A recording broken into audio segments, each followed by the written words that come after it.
Hello everyone, welcome to my channel the motivational journey. दोस्तों, हमेशा की तरह एक और छोटी सी स्टोरी लेकर आपके सामने फिर हाजिर हूँ। आज की हमारी स्टोरी का टाइटल है पागल हाथी। चलिए शुरू करते हैं। एक आश्रम में हवन का आयोजन किया गया और इस हवन में कई सारे राजाओं को आने का निमंत्रण दिया गया। इस हवन की तैयारी में आश्रम के सभी शिष्य लगे हुए थे।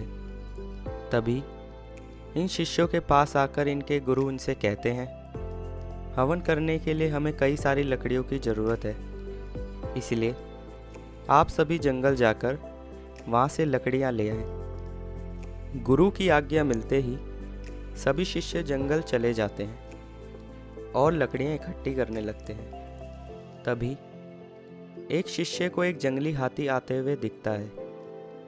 वह शिष्य अन्य शिष्य को चेतावनी देता है और कहता है कि सब रास्ते से हट जाओ, एक पागल हाथी इसी ओर आ रहा है। अपने साथी की बात सुनकर हर कोई रास्ते से हटने लग जाता है, लेकिन एक शिष्य रास्ते से नहीं हटता और लकड़ियां इकट्ठी करने में लगा रहता है। उसके साथी मित्र उसे रास्ते से हटने को कहते हैं, मगर वो किसी की भी बात नहीं सुनता और उनसे कहता है, गुरुजी ने कहा था कि इस दुनिया के हर जीव में, हर चीज़ में नारायण का वास है, इसलिए मैं जानता हूँ कि ये हाथी मुझे कुछ भी नहीं करेगा। तुम लोग बेवजह इस हाथी से डर रहे हो। वहीं थोड़ी देर बाद हाथी इस शिष्य के पास आता है और उसे अपनी सूंड में उठाकर फेंक देता है। शिष्य बेहोश हो जाता है और उसे काफ़ी चोट भी लग जाती है।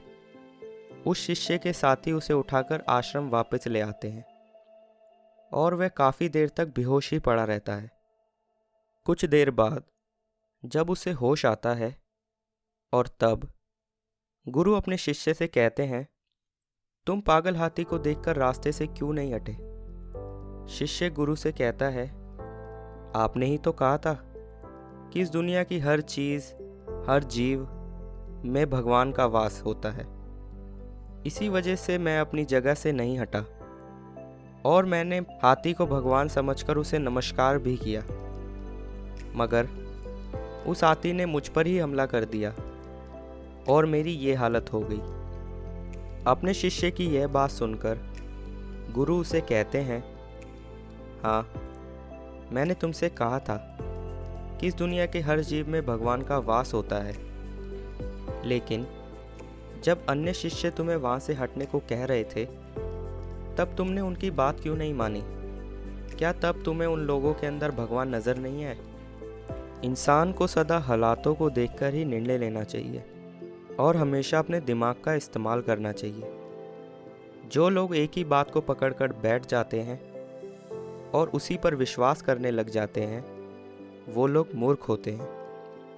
अपने गुरु की यह बात सुनकर शिष्य को समझ में आ गया कि उसने गलती की है और उसे अपने साथियों की बात मान लेनी चाहिए थी और उस जगह से हट जाना चाहिए था। अगर वो ऐसा करता तो वो बच जाता। दोस्तों, इस कहानी से हमें यह सीखने को मिलता है कि हमें एक ही बात को पकड़कर नहीं बैठना चाहिए और हमेशा हालातों को देखकर ही अपने निर्णय लेने चाहिए। जो व्यक्ति ऐसा करता है वह अपनी ज़िंदगी में सफल ज़रूर होता है। उम्मीद करता हूँ आपको ये स्टोरी अच्छी लगी हो। अगर आपको ऐसी वीडियो देखने का शौक़ है तो बने रहिए हमारे इस चैनल पर। मिलता हूँ आपसे एक और मोटिवेटेड स्टोरी के साथ। तब तक के लिए गुड बाय।